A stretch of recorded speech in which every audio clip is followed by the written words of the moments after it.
All right, welcome back to Raising Autism. So today we're going to do a video that we've actually been talking about for a while. I have my father here. His name is Gilbert. He blessed me with that as my middle name too. Anyway, I wanted to make a video with him because he's actually the one who brought up to Veronica and I that he believed that Emma had autism. So what I want to do is I want to get his perspective, his feelings, what made him think that Emma had autism. So I just want to see his perspective on being a grandfather with grandchildren with autism. So I'm just going to ask him a couple questions. So what are some of the things that Emma did that made you believe that she had autism? Well, before Emma, we have a grandson that it started with when we didn't know nothing really about autism, where we would notice the not really giving direct eye contact. Of course, with our grandson, it was a little different. I guess there's different degrees. So we would notice the lining up things, the pacing back and forth, and the eye movements where they would walk and they would stare at something, then they would go this way and they would stare. And when Emma got a little older, I mean, she never gave any eye contact. And I don't mean that sound bad, but it was horrible because to be a grandparent, and all you want to do is pick up that beautiful little girl and hold her and play with her, and you couldn't. You couldn't, and we weren't used to it.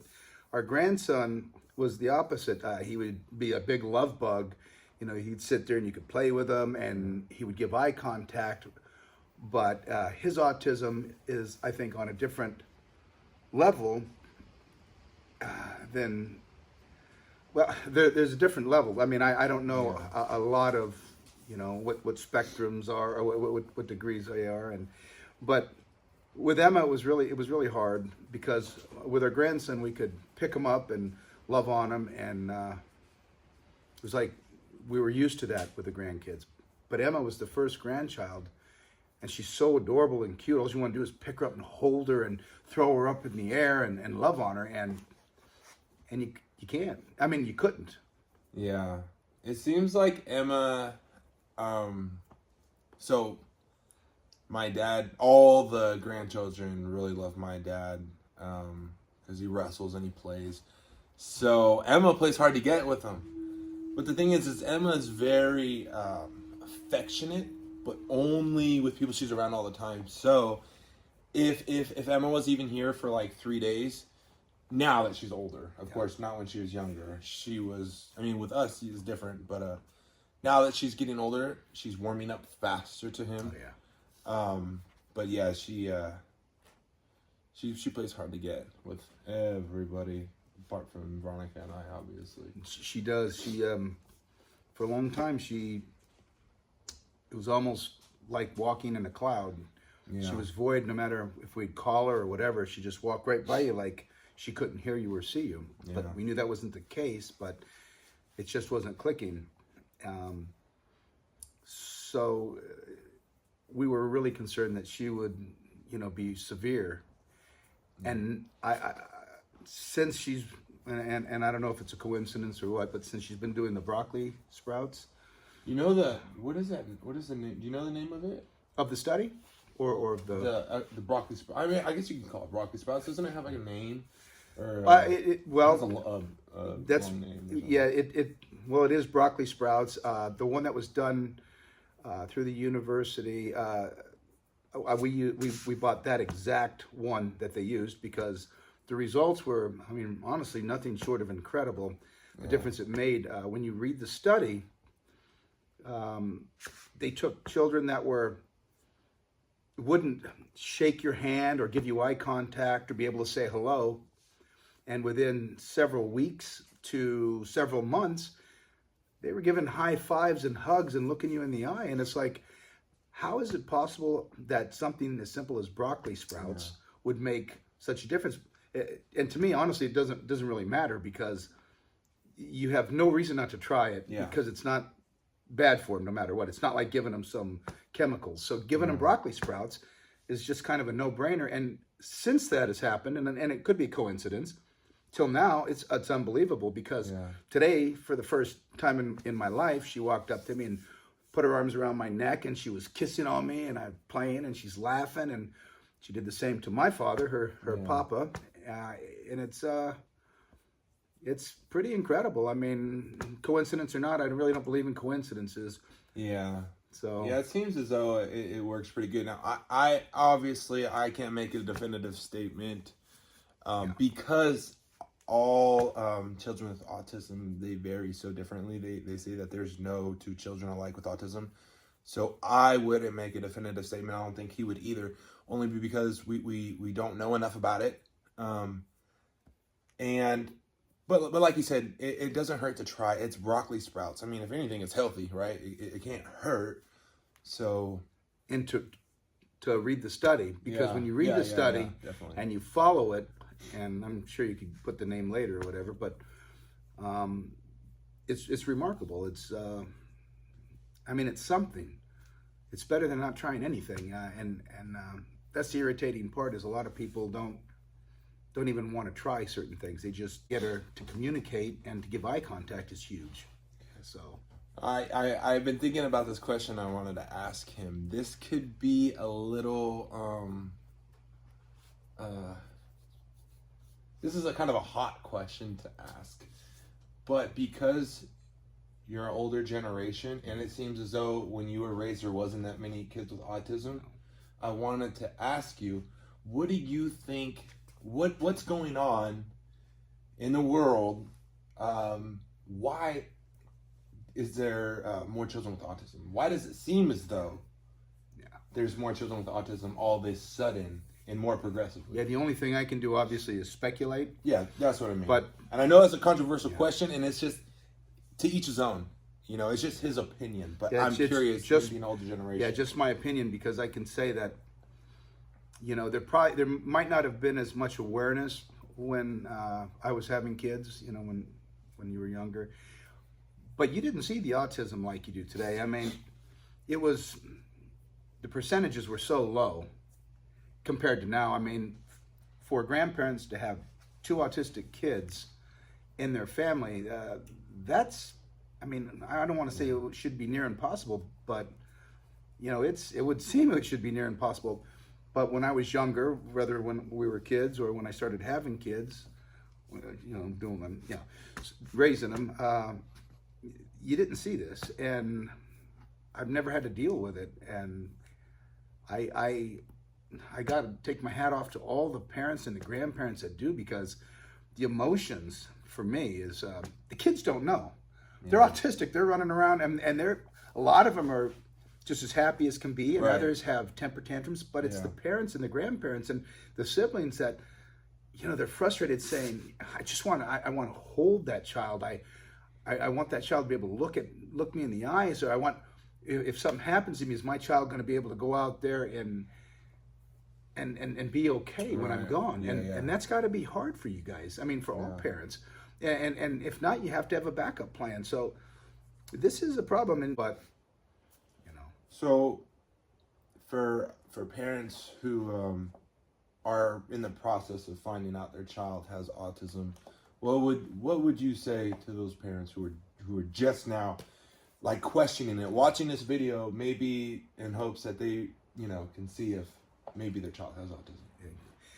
Yeah, I mean, I remember when Emma was diagnosed with it, it really hit you and Veronica hard, and I saw a lot of depression, and I've been around a lot of kids that had Down syndrome, and I have to tell you that if the whole world had Down syndrome, it would be a happy place. There would be no war, there'd be no violence.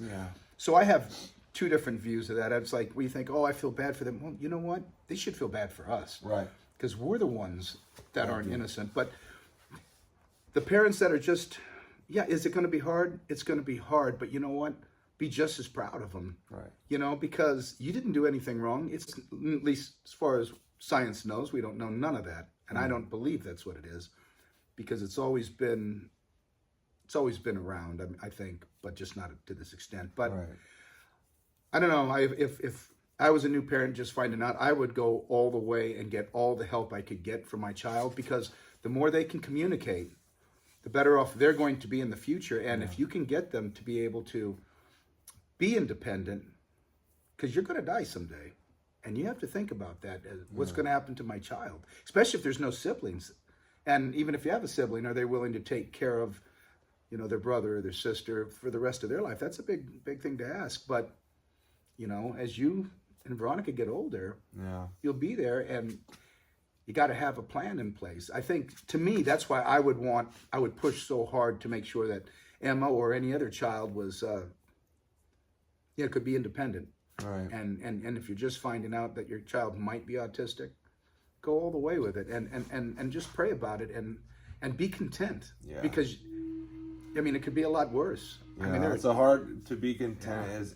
That to me is a hard one. But from what you said earlier about, children with Down syndrome being so happy, I seen one where they were having an interview or a debate, and this child with Down syndrome, he was debating or fighting against, aborting children with Down syndrome because they were trying to, Exactly. And he was like, "I'm happy." These alive. They're always happy. In the way I see it with Emma's autism, the upside I look at is I just feel that God is blessing Veronica and I with Emma even having autism, because I truly feel like it's going to be a lot harder for society to pervert her mind with my religious beliefs. We have a very reformed way of believing, and society seems to be anti almost everything we believe, and it just seems like she's going to be harder to stain. Society's going to be harder to stain Emma, because it is. They have an innocence about them that I don't believe can be corrupted. Right. I believe there's a lot of predators that can take advantage of these kind of children, and I believe that it's a parent with a child with autism or any other mental disability or even physical disability. I've seen where adults have taken advantage of children, and it's horrible. That's the one thing parents have to watch for. We as a society have to look out for all of our children. And it's hard. Yeah, they people with autism, there's so much more honest, and they talk to you as though you're going to tell them the truth.